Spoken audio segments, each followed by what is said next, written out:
Well,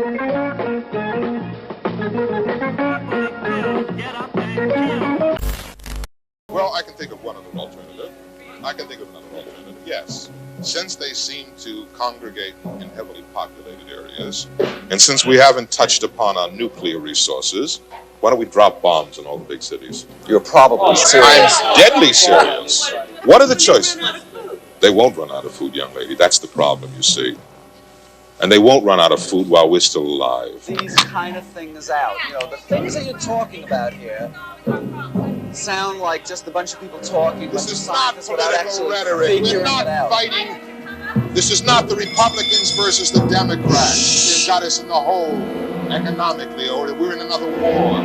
I knew the people that owned the MONROEVILLE Mall. And I was walking around out there one day, and he said, you know, there are crawl spaces up there, there's civil defense supplies, there's all this stuff that you never see. And I said, wow, that would be a terrific place for people to hide out if there was a disaster. And then I just thought this would be a perfect comment on, you know, the consumer society.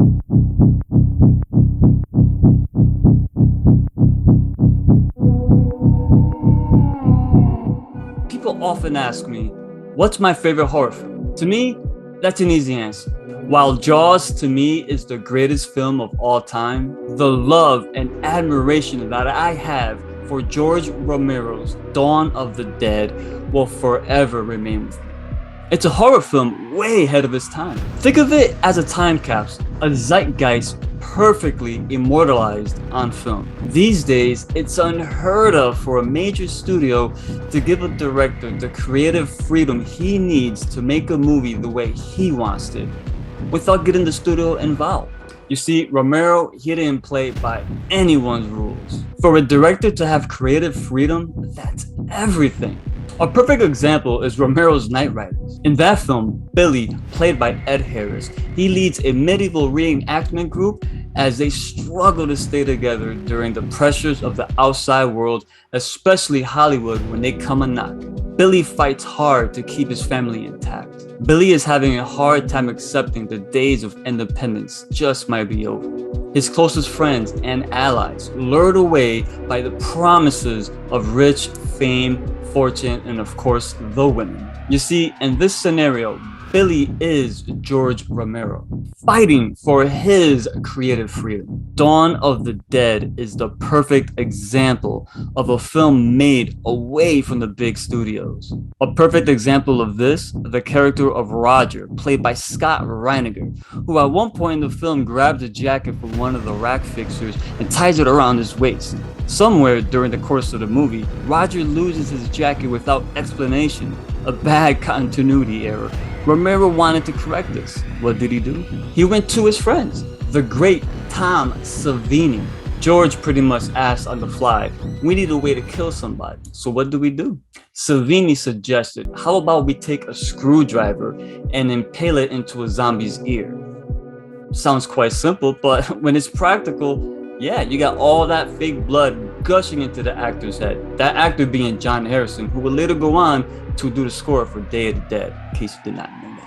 But yeah, poor John had hearing loss for months, and it was all quite worth it because that screwdriver zombie scene, honestly, is what he's best remembered for. My point being, Romero didn't have to ask for permission from the big studio to do it. He just did it. Another example of this is being that infamous scene when Roger slides down the escalator.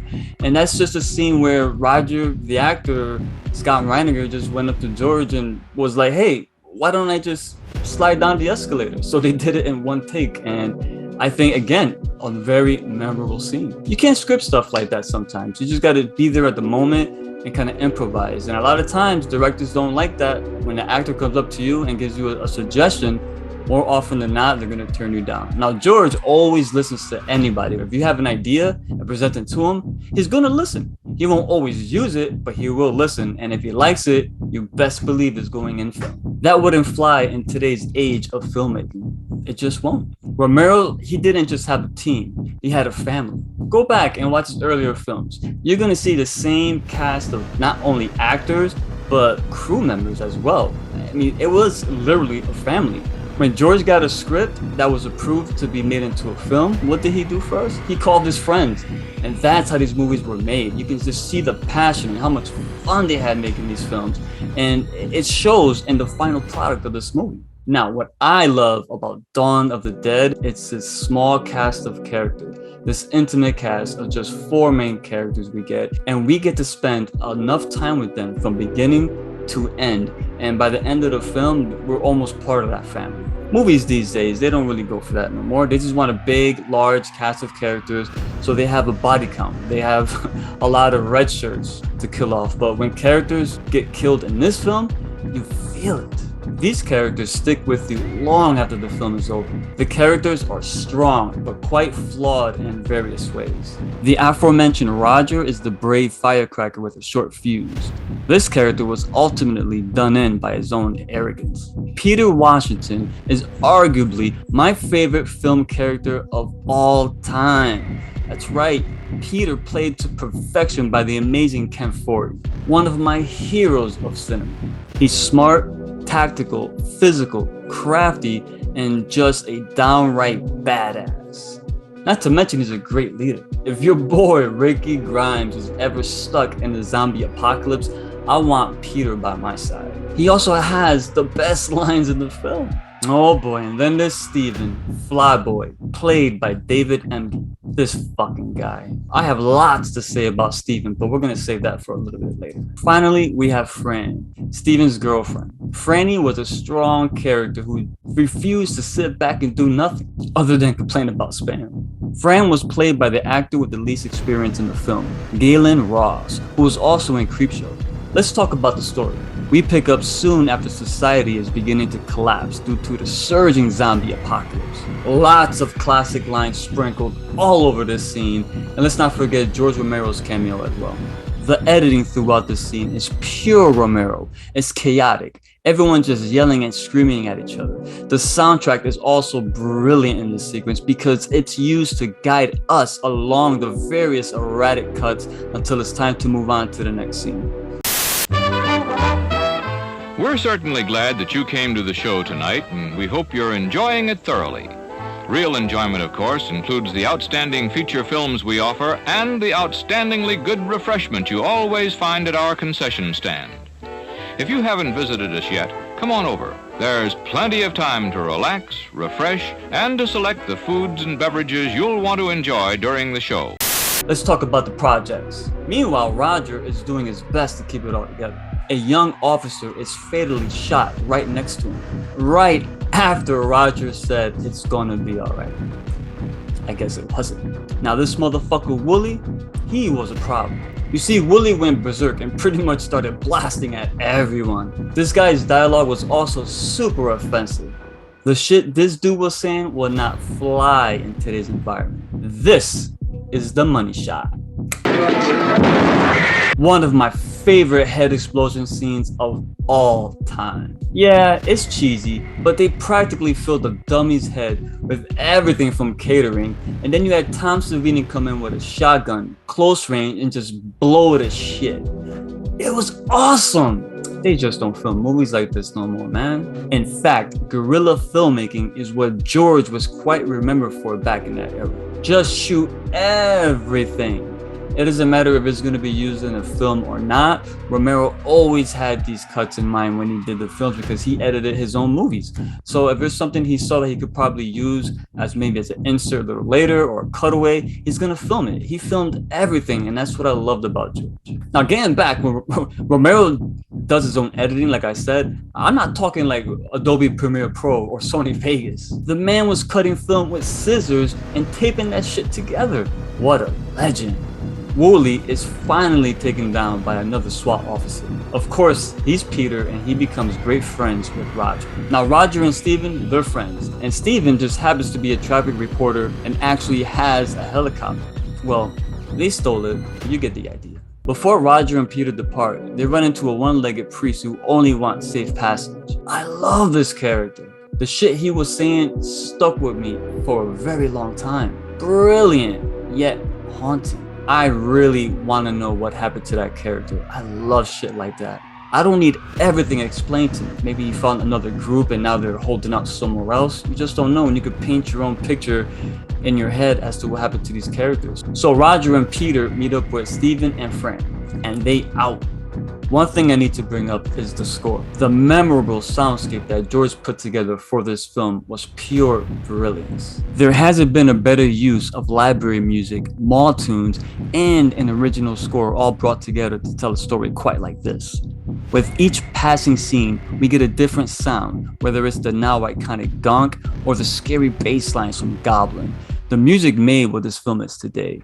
Years later, when you listen back, you know exactly what scene it is before even watching. The trip to the mall was also composed of redneck shooting galleries, empty airports, zombie kids, and of course, the infamous helicopter zombie. Oh yeah, and Steven almost killed Peter. Once the mall is introduced, this becomes a whole different film. Once settled in, Peter quickly realizes they shouldn't be in a hurry to leave. They have food, shelter, basic medicine, and oh yeah, an arcade, skate rink, gun shop, barbershop, JCPenney, and of course, a bank. You never know. In the first few days in the mall, we learn a few things. 1, Franny is pregnant, and 2, Roger is going apeshit. He's almost becoming woolly in a way. The group decides to move the trucks so they could block the entrances along the mall, so nobody could get in. Roger, and his adrenaline and his carelessness, he gets bit twice. Peter is devastated because he knows what happens next. Now, the days go by and we get the classic mall montage scene. This is how you utilize a montage in your film and actually have it have purpose. The montage actually progresses the story along. We see how our group is slowly acclimating into life within the mall, hidden away from what's really going on outside. The longer you shelter yourself from the outside world, the weaker you become. You grow soft, complacent. In this film, the mall and its pleasures begin to change our heroes. The death of Roger was the turning point for our group. Still, to this day, one of the best zombie makeups of all time. It's a classic Romero zombie. It's a real shame that this kind of effort wasn't applied to all the zombies in the film. But at least our hero zombies looked great. The zombies in this film were pretty much all painted gray due to Night of the Living Dead being black and white. But what ended up happening was most of the shamblers in this film appear blue on camera. A minor mistake, but one mistake that really adds the charm to the film. Who doesn't like them blue faces? And yes, the film is goofy as shit. We had one idiot taking his blood pressure during the climax of the film. And let's not forget about the infamous pipe fight. Yikes. However, years later, people still talk about that shit, so I guess it worked out. It really goes to show the level of director that George was during that period. The man pretty much filmed everything and then figured out later what could be used. With that style, it presents certain flaws, but you can't deny the charm of a George Romero flick. After Roger's death, the group is broken. They try to live normal lives within the safe confines of the mall, but soon discover they still have a pretty big problem just outside the walls. And no, I'm not just talking about flesh eaters either. You see, this is where Steven comes in. This fucking guy. From the very start, Flyboy was an idiot. First, he nearly kills Peter, almost falls asleep at the wheel while flying the helicopter. He can't shoot a firearm for shit. Dude fires a pistol in a boiler room as the bullet ricochets off all the piping, and he still manages to almost get killed by one zombie. Holy shit. Not to mention, Steven leaves Fran all alone with no weapon as he attempts to save Roger and Peter, as if they needed saving. Hiya! He practically becomes a terrible boyfriend by the end. It's because of Flyboy that the group loses them all to begin with. As Peter predicted, the bird on the roof attracted the wrong attention. A vicious biker gang storms the mall and pretty much breaks in, letting in all the zombies to once again enter the mall. These assholes pretty much wreck the place, destroying televisions, lighting fire, tossing grenades. Why? Who knows? One dumbass steals a mannequin. Still, with that, we got iconic characters like Tom Savini's Blade and Tasso playing Sledge. These guys are all over Romero's film, so it goes without saying. But the fact that once again, George calls on his friends to play these random villains in this film, it must have been like Christmas for these guys. Or maybe Halloween. Peter, he tells Steven to lay low. Steven, of course, he can't help himself. He goes firing off, missing every shot, by the way. Now, the biker gang, because it's a George Romero film, aren't actors, but indeed a real-life motorcycle gang. With the exception of Tom Savini and Tasso, Romero pretty much got an entire crew, bikes and all, for free. Oh, the military scene earlier in the film? Yep, real military. They just happened to be in the area for the shoot. Only back then, man. Only George. What comes next is a section of the film that really showcased the gore and violence. So many memorable moments. I mean, Tom Savini nearly killed himself many times doing stunts during this scene. Blood and guts are everywhere. The music goes from intense to silly to dark pretty damn quickly. Such a bizarre tone, but damn it, does it ever work. In the end, of course, Flyboy is bitten. Surprised it took this long. One thing's for sure. David Emge did a tremendous job as an undead. His unorthodox walk still makes me uncomfortable to this day. Clearly a fan of Karloff.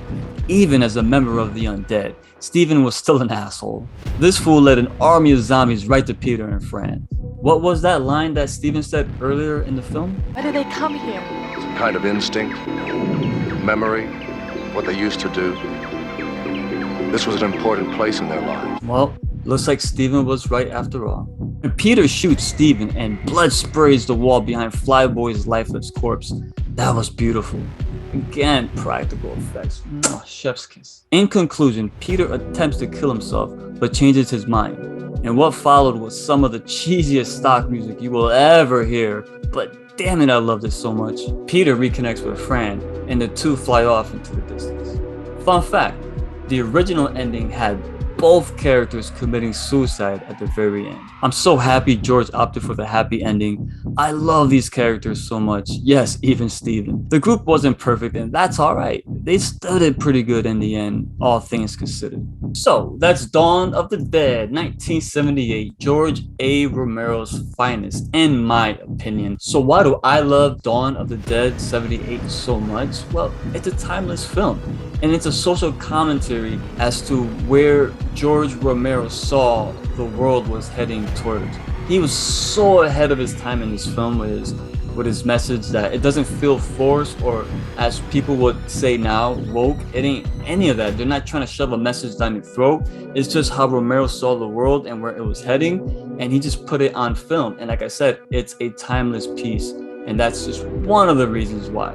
And also the characters. You gotta have characters that are memorable, characters you love, characters you hate, characters you root for. As much as I dogged on Flyboy in this video, I am so happy he was part of this film because he made the film work. With a character like that, stronger characters like Peter and Roger won't have the same effectiveness, you know what I'm saying? The music in this film. And finally, it must be memorable. Your film has to stand out. The way the music ties into the editing is just perfectly blended together. And again, that's because George Romero edited his own stuff, and as he's directing and shooting, he knows in his head what he wants already. And since he's using a lot of stock music and library music, he just pull from whatever the hell he wants. Well, that's Dawn of the Dead. This was your first episode of Horror Fiend Drive-In Theater. It's just me talking about my favorite films, why I love them. And some films are going to be a little bit underappreciated, some you may never even have heard of, but the films that I like, and I don't see a lot of people really talking about them as much as they should. Now, Dawn does get a lot of love. It's got a huge fan base. This was put here because I love this film. It's probably on my top 5 movies of all time, and it's definitely my #1 horror film of all time because the one word, timeless. Remember that. Come back next week for more Horror Fiend Drive-In Theater with me, Ricky Grimes, only here on Horror Fiend TV. Stay scared.